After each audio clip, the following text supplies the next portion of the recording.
মাটিতে এসে নেমেছিল, এই ভয়াবহ বিপর্যয় হয়েছিল, ঠকবাজ থেকে গাঁওজার হয়ে যাবে সেই রকমই তো মনে হচ্ছে। বিভিন্ন জায়গায় উত্তরপাড়া, বারুইপুর, ধূপগুড়ি, জলপাইগুড়ি, সেখানেও বেআইনি নির্মাণ। পিসিআর যেন কত কাঠা জমি বলছিল, এটা 2 কাঠা জমি। 2 কাঠা জমিতে দোতলা বাড়ি হতে পারে, আর 2 কাঠা জমিতে দেখুন এটা কতলা, 6 তলা বিল্ডিং। রকি, কথা বলবো প্রতিনিধি রকির সঙ্গে। রকি, কিভাবে হচ্ছে, পুরসভা কি করছে? সব তার মানে ধূপগুড়িতে নয়াঞ্জলি ভরাট, ধূপগুড়িতে পুকুর ভরাট, ধূপগুড়িতে মাটি চুরি, ধূপগুড়িতে চাষের জমি থেকে মাটি চুরি, আর ধূপগুড়িতে বেআইনি বহুতল।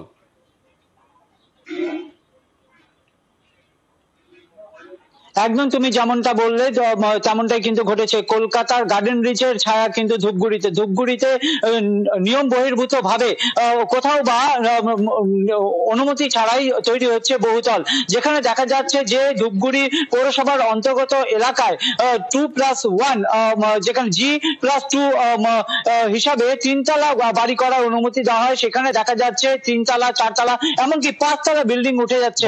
ধূপগুড়ি পৌরসভা 15 নম্বর ওয়ার্ডের যে নদী সংলগ্ন এলাকা রয়েছে, সেই নদী থেকে প্রায় কয়েকশো মিটার দূরে কিন্তু তৈরি হয়েছে একটি 5 তলা বিল্ডিং, যেখানে কিন্তু দেখা যাচ্ছে যে এর আগে জানা গিয়েছে সেখানে খাল বিল এমনকি নরম মাটি ছিল, নদীর পাড়েই এই বিল্ডিং করে উঠেছে।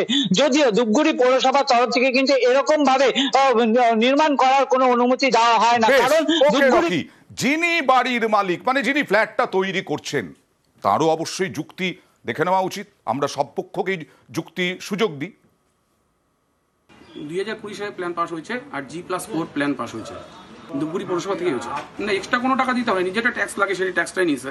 কত টাকা দিতে হয়েছে? স্কোয়ার ফিট হিসাবে 5টা ফ্লোরের যা হয় 2 লাখ সামথিং লাগছিল আমার কাছে, সবই আমার কাছে আছে। 3 বছর আমাদের টাইম দিয়েছিল প্ল্যানের মধ্যে, আমরা 3 বছরের মধ্যেই ঢালাইগুলো কমপ্লিট করে নিয়েছি। ডোমেস্টিক বিল্ডিংই করা আছে। আমাদের বাবা কাকুরা 3 ভাই প্লাস আমাদের ফ্যামিলিটা অনেক বড়, যার জন্য আমরা বাড়ি বানানোর জন্য করছি। ঠিক 2 কাঠা জমির ওপরে G+4 পুরসভা অনুমতি দিতে পারে? এই তো কিছুক্ষণ আগে রকি বলছিলে যে জলা জমি, এরকম নরম জমি, গার্ডেন রিচে যেরকম হয়েছে, যে জন্য ভেঙে পড়েছে, পুরসভা কি করে দিল অনুমতি G+4?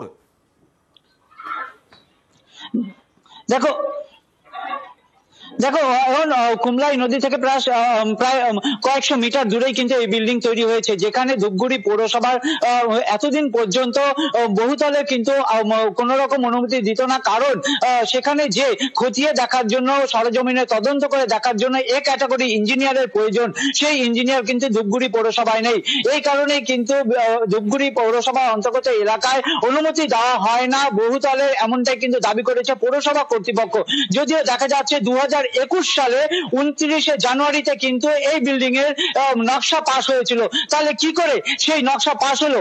পৌরসভা নজরদারির অভাব বলা চলে, নাকি এই পৌরসভার নজরদারির অভাবে ডোমেস্টিক ফ্ল্যাট যদি ভেঙে পড়ে আবার মৃত্যু হয় বহু মানুষের, দায় কে নেবে? পুরসভা কি বলছে দেখি। ধূপগুড়ি পৌরসভার 2 তলার বেশি কোনো পারমিশন হওয়ার মতন জায়গায় আজকে পর্যন্ত দেই। বিষয়টা হচ্ছে অবশ্যই পৌরসভার এই বিষয়গুলো দেখা উচিত, সেটা চেয়ারম্যান, ভাইস চেয়ারম্যান আছে, তারা এগুলো তদারক। কিছু ক্ষেত্রে কমপ্লেন হয়েছে এবং আমিও বিস্তারিতভাবে বিষয়টা বোর্ড মিটিংয়েও বিষয়টা তোলা হয়েছে। অবশ্যই আমরা এই বিষয়টা নিয়ে আগামীতে আমাদের জেলা সভাপতি আছে, তার সঙ্গে কথা বলবো। প্রশাসন বোর্ডের কোনো মেম্বার যদি কারো কাছ থেকে টাকা নিয়ে থাকে, অবশ্যই দলীয়ভাবে সেটা ইনকোয়ারি করা হবে। সে যদি যুক্ত থাকে, দল তার বিরুদ্ধে ব্যবস্থা নেবে। এখন আমরা 5 তলা দিতে পারবো, মিটিং পাস হচ্ছে। তো বিল্ডিং তো তৈরি হয়ে গেছে, তার মানে সেটা অনেক আগেই তৈরি হয়েছিল। অনেক আগে হয়েছে। তাহলে ওইটার অনুমোদন কিভাবে পেলো? এটা আমি এখনই অফিসে জানি যে 21 সালে হয়েছে। হ্যাঁ, এমনিতে ওরা যাইতে বললো, যারা এমবিএস ছিল খুবই ঠিকঠাক ছিল। হ্যাঁ, কিন্তু বিল্ডিংয়ের 5 তলা না 5 তলা ছিল সেটা আমি জানতাম না।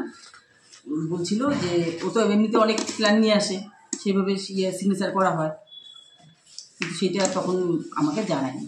তো এখন কি ব্যবস্থা নিচ্ছেন আপনারা সেটা নিয়ে?